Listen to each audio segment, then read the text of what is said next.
Hello everyone, welcome back to my YouTube channel Nursing Team. So today's topic is safety measures of 5 right. So let's start the video. 5 right ensure the safety in giving drugs are. जो 5 right है किसी भी drug को देते time जो safety हमें use करनी चाहिए वो क्या क्या है, जैसे कि फर्स्ट है राइट पेशेंट है वो सही पेशेंट होना चाहिए जिसको हम ड्रग एडमिनिस्टर कर रहे हैं। सेकंड राइट ड्रग, जो भी ड्रग हम एडमिनिस्टर कर रहे हैं वो सही होनी चाहिए। थर्ड इज राइट डोज, सही डोज में होनी चाहिए। राइट टाइम पे देनी चाहिए और राइट रूट से देनी चाहिए। फर्स्ट इज राइट पेशेंट, सही पेशेंट होना चाहिए।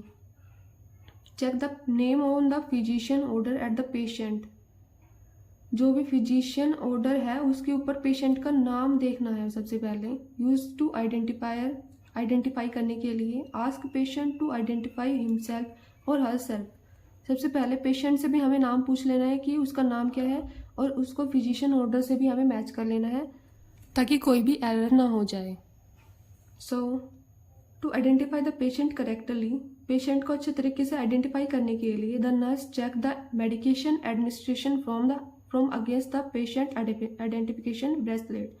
सो नर्स क्या करेगी, जो भी मेडिकेशन वो एडमिनिस्टर करने वाली है उसके लिए उसको पेशेंट का आइडेंटिफिकेशन जो ब्रेसलेट है उसको चेक करना है, क्योंकि उसके ऊपर या फिर रिस्ट बैंड भी बोलते हैं उसको, उसके ऊपर चेक करना है कि उसका नाम क्या है, उसकी आइडेंटिफिकेशन डाटा, उसको सब कुछ चेक करना है। And ask the patient to state his और हर नेम, और पेशेंट से पूछना है कि उसका नाम क्या है और उस रिस्ट बैंड या आइडेंटिफिकेशन ब्रेसलेट है उससे हमें मैच करना है। To ensure the patient identification bracelet, ताकि हम पेशेंट का आइडेंटिफिकेशन डाटा है उसको चेक कर सके।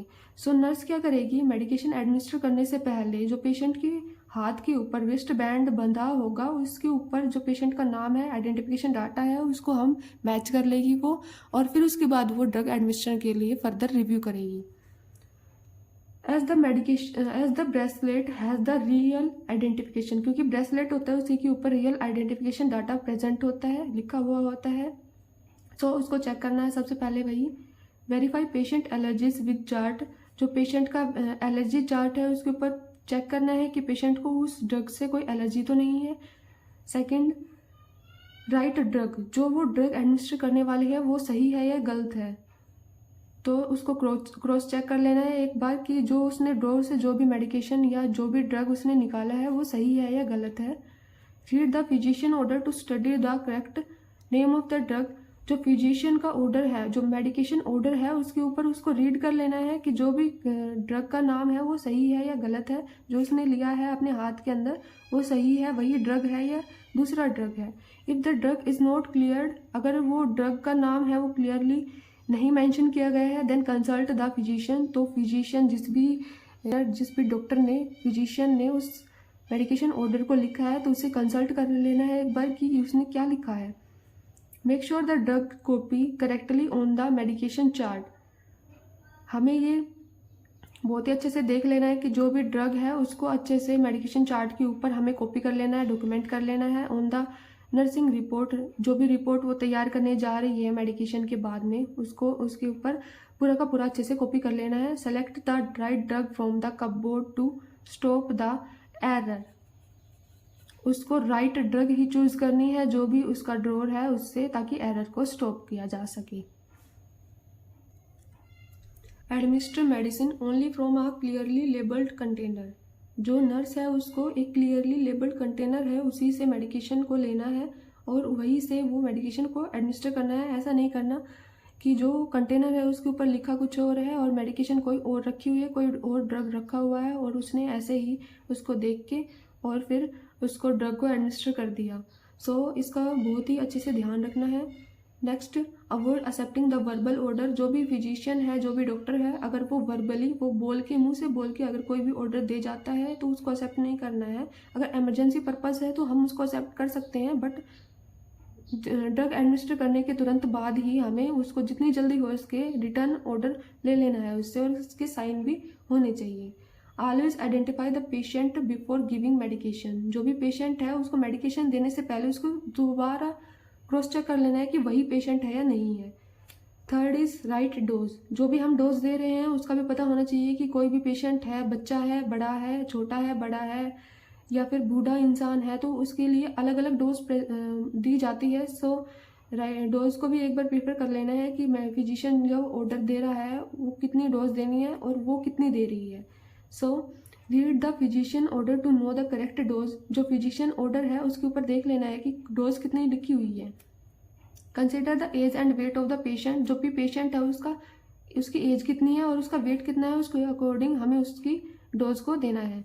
सो एक फॉर्मूला होता है जिसके अकॉर्डिंग हम डोज को तैयार करते हैं, वो है मान लो कोई भी एनएस हमें देना है किसी भी पेशेंट को, वो 100 ml है, 8 घंटे के अंदर देना है और इतनी ड्रॉप फैक्टर प्रोवाइड किया गया है।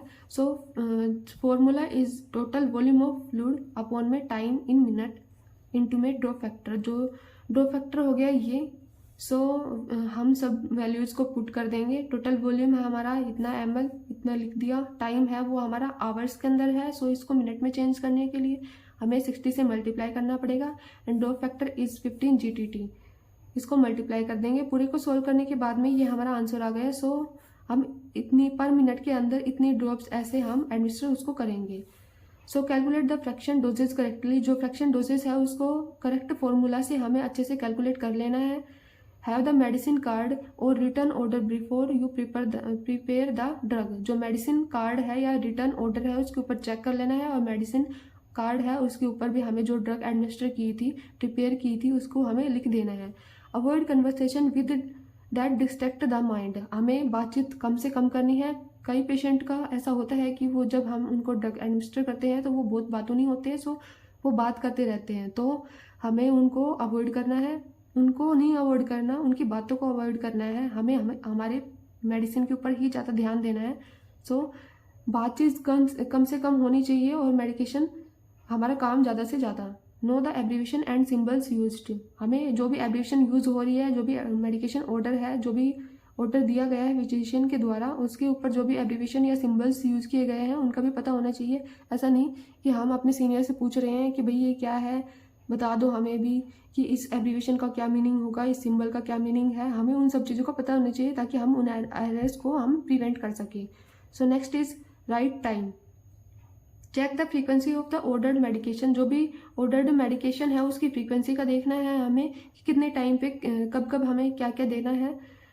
Double check that you are giving the ordered dose at the correct time, हमें डबल चेक कर लेना है, क्रॉस चेक कर लेना है कि जो भी हम ऑर्डर्ड डोज दे रहे हैं वो सही टाइम पे दे रहे हैं या नहीं दे रहे हैं। Confirm when the last dose given, जो भी लास्ट डोज है वो कब दी गई थी ये भी कंफर्म कर लेना है कि वो सुबह दी गई थी या शाम को दी गई थी। ऐसा नहीं है कि वो सुबह दी गई थी, कोई भी ड्रग है मान लो वो सुबह दी गई थी और वो नेक्स्ट सुबह ही देनी थी, हमने उसको उसी दिन की शाम को दे दिया, तो वो हो जाएगा एरर हमारा। सो हमें एक बार ये भी कंफर्म कर लेना है कि जो हमारी लास्ट डोज है हमने कब दी थी वो। Know the abbreviation for the use, जो भी एब्रीविएशन वहाँ पे यूज़ की गई है उनका भी हमें पता होना चाहिए। जैसे कि एब्रीविएशन यूज़ की जाती है HS, OD, BD, TDS, QID, ठीक है। तो HS का मीनिंग होता है during night time, OD means once in a day, twice in a day, thrice in a day and quartered in a day means 4 times in a day. So no abbreviation time order in relation to food intake according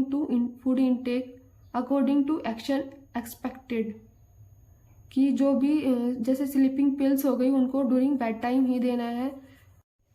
so fifth is right route, जो भी medication हम administer करने वाले हैं patient को वो सही root से दी जानी चाहिए। Verify medication route with medication order before administering, जो भी हम मेडिकेशन ऑर्डर है हमें दिया गया था फिजिशियन के द्वारा, उसके ऊपर जो भी रूट लिखा गया था तो उसी को हमें वेरीफाई कर लेना है ड्रग एडमिनिस्ट्रेशन करने से पहले। मेडिकेशन में ऑल्सो भी administer via route by a specific order, जो भी मेडिकेशन हमें एडमिनिस्टर करनी थी उसको हम अलग अलग रूट से दे सकते हैं, बट जो स्पेसिफिक ऑर्डर के ऊपर लिखा हुआ है, पर्टिकुलर ऑर्डर के ऊपर लिखा हुआ है उसी रूट से हमें देनी है। हमें अपनी मनमानी नहीं करनी है कि ये जो ड्रग है इसको हम नेजल रूट से भी दे सकते हैं तो हम उसको ओरल से दे दें, या ओरल से लिख रखा है तो हम नेजल से दे दें। ऐसा हमें नहीं करना है। जिस भी ऑर्डर से जिस भी रूट से लिख रखा है तो उसी रूट से हमें एडमिनिस्टर करना है। Dilute the medication if indicated, जो मेडिकेशन है उसको अगर उसके ऊपर लिखा हुआ है कि डाइल्यूट करनी है तो हमें डाइल्यूट करके ही वो मेडिसिन एडमिनिस्टर करनी है। जैसे कि मोनोसैप हो गया, उसके अंदर एक पाउडर आता है और एक NS आता है नॉर्मल सलाइन, उसको हम दोनों को मिक्स करके और फिर एडमिनिस्टर करना पड़ता है। सो उसका हमें ध्यान रखना है। Identify the patient correctly, patient को फिर दोबारा से आइडेंटिफाई करना है कि क्रॉस चेक करना है कि वही पेशेंट है या नहीं है। Never leave any medicine near patient, जो पेशेंट है उनके पास में कभी भी कोई भी मेडिसिन हमें नहीं रखनी है। अगर रखनी भी है तो इसके ऊपर प्रॉपरली लेबल करके रखना है कि ये पेशेंट है, इसकी ये वाली दवाई है, और ताकि कोई भी एरर ना हो जाए। खासकर हमें जो भी साइकेट्रिक हॉस्पिटल होती है उसके अंदर हमें ध्यान रखना है कि पेशेंट के पास में मेडिसिन ना रखें, क्योंकि एरर हो सकते हैं, कोई भी मिस कंसेप्शन हो सकते हैं।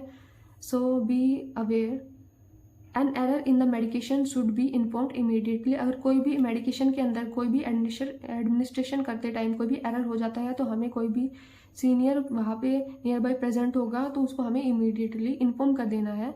मान लो हमने कोई भी ड्रग वो एडमिनिस्टर करना था IV इंट्रावीनस, पर हमने कर दिया वो IM। सो ये क्या है, मेडिकेशन एरर हो गया। सो हमें अपने सीनियर्स को तुरंत इन्फॉर्म कर देना है। सो अगर आपको वीडियो अच्छी लगी हो तो वीडियो को लाइक कीजिए, चैनल को सब्सक्राइब कीजिए, वीडियो को शेयर कीजिए, कमेंट कीजिए और थैंक यू फॉर वॉचिंग।